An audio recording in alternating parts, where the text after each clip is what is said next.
pukul 5 pagi. 26 km kita masuk daerah Seremban. Dah masuk Negeri Sembilan dah ni. Alright, kita dekat 34 kilo dekat masjid Masjid Qaryah Labu Hilir. Okey.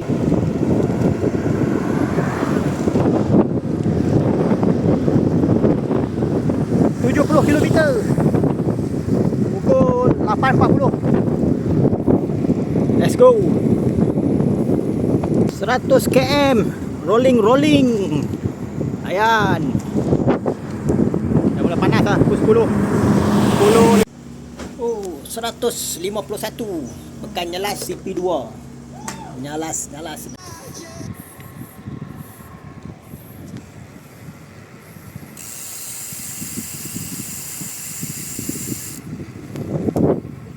180 kilo.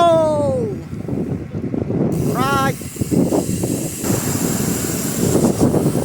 200 kilometer. Kita dekat Melaka. Alright, baik. Kita nak menuju ke jalan pesisiran pantai lah, pergi ke PD. Baik. 230 kilometer. Makan malam dulu, makan malam. 250 menuju ke PD.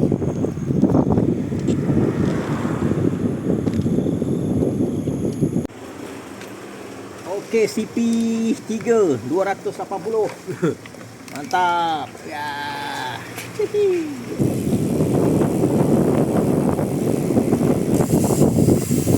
300 kilometer, 300. Pukul 12.50.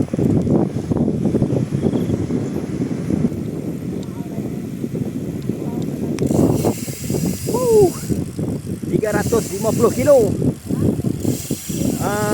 4 pagi. Let's go, last shoot. 50 kilo lagi. 2 jam habis lah.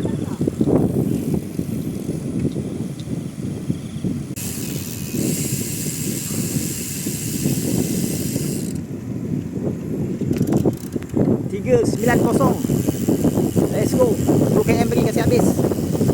Sebelum pukul 8 boleh sampai.